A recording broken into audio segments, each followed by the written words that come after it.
Everyone sees the glory, sold-out arenas, championship belts, and highlight reel knockouts. But behind the lights, the fame, and the cage. Being a UFC fighter. Yeah, it kind of sucks. Fighter earns $10,000 to show, and another $10,000 if they win. Sounds decent until you realize how much of that gets eaten up. Managers, trainers, gym fees, medical costs, travel, taxes. Sometimes fighters walk away with less than minimum wage after a fight.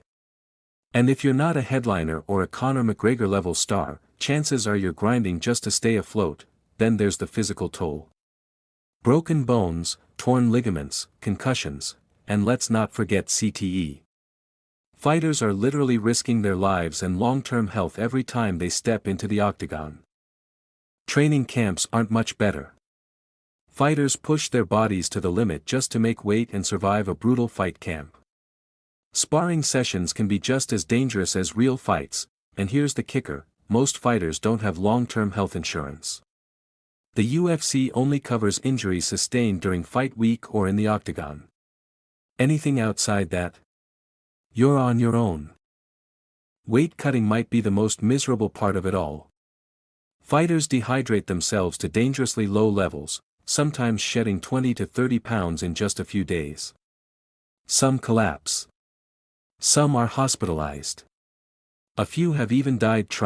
It's not just unhealthy, it's insane. But it's part of the game. The average UFC career is short, 3 to 5 years if you're lucky. And once you're out, there's no pension. No retirement plan. Most fighters fade into obscurity, broke. Fans move on quickly. One day you're walking out to thousands of screaming fans, the next, you're forgotten. Another name on a long list of former contenders. UFC fighters are also independent contractors, not employees. That means no union, no collective bargaining, and very little say in how they're treated. The UFC controls everything: matchups, marketing, even what you're allowed to say. Want to speak up about fighter pay or treatment? Good luck not getting cut from the roster or buried.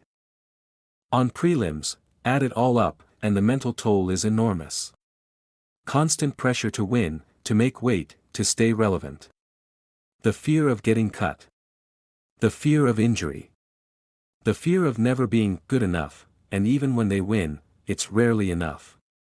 Because in the UFC, you're only as good as your last fight. Yes, being a UFC fighter is badass. It takes heart, grit, and sacrifice. But make no mistake, it's one of the toughest, most unforgiving jobs on the planet. Next time you watch someone go to war in that octagon, remember: the real fight started long before the cage door closed. Subscribe for more behind-the-scenes truths of combat sports. Let me know if you want a version with on-screen text cues or adapted for a specific creator's style.